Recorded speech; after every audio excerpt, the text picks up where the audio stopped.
If you don't mind, I'd like to tell you a story of a young girl who fought a long and tough war with herself. In fact, I shouldn't use the word fought, for I am still fighting. Fighting to love myself for me and understand that this is how my mother made me.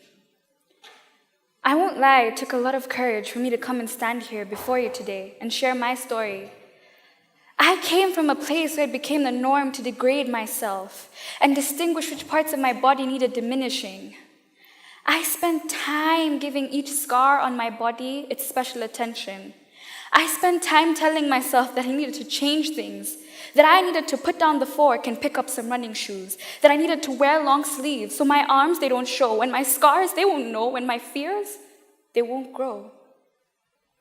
But if you ask me how many times I told myself that I did well on that test, or pat myself on the back for every mile I ran, or simply told myself that I'm trying, hey Nadia, props for not dying. That was until I decided that nobody's opinion on me can never faze me. And so I told my inhibitions to be quiet. I told them that no matter what, you cannot shake me, you cannot break me, because this is how Mama made me. Before I get into how I discovered the virtues of self-love, I feel it is imperative I tell you about how I got to the point where I didn't even know how to love thyself. About 11 years ago, at the tender age of 4, I got into an accident that left me with 2nd and 3rd degree burns on a significant amount of my thighs, my lower back, and my arm. Ironically enough, the accident was as a result of someone telling me that they didn't like my attempt at pancakes. And of course, me being 4, that shattered my heart. 2 weeks later, the scars had healed, and I was back home, running around, making more pancakes. But what I didn't know was that those scars would develop into wounds. No one ever talks about how hard it is to wake up and face yourself in the mirror like a stranger on a blind date who just wants to see someone else. Soon enough, I convinced myself that I had now been branded. In my mind, I was ruined. Would I ever look the same? Is there someone I can blame? My hatred for me, I could not tame. Days turned into weeks, that turned into months and years of me questioning why it had to be me and why my body was now tainted, painted by scars that ran across my thighs like rivers that chart a course of pain and disdain because I filled my head with lies. And soon enough, I had even more scars.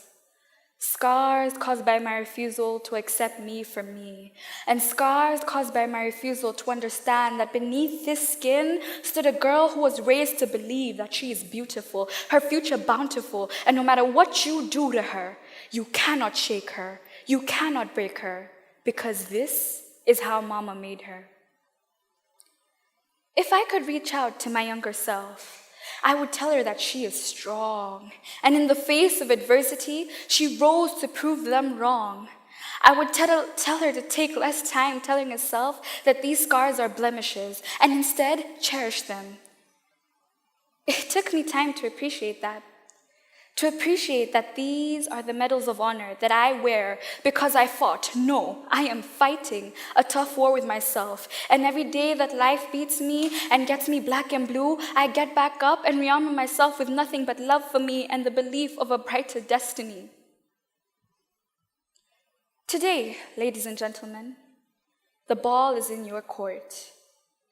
You see, when it comes to shaping the future of our beloved continent, it must start with you. You need to have the strength to love yourself, whether you're with anyone or you're by yourself. You need to understand that this is who you are. You are covered in prosperity with a sprinkle of blessing. And no matter what they do to you, they cannot shake you.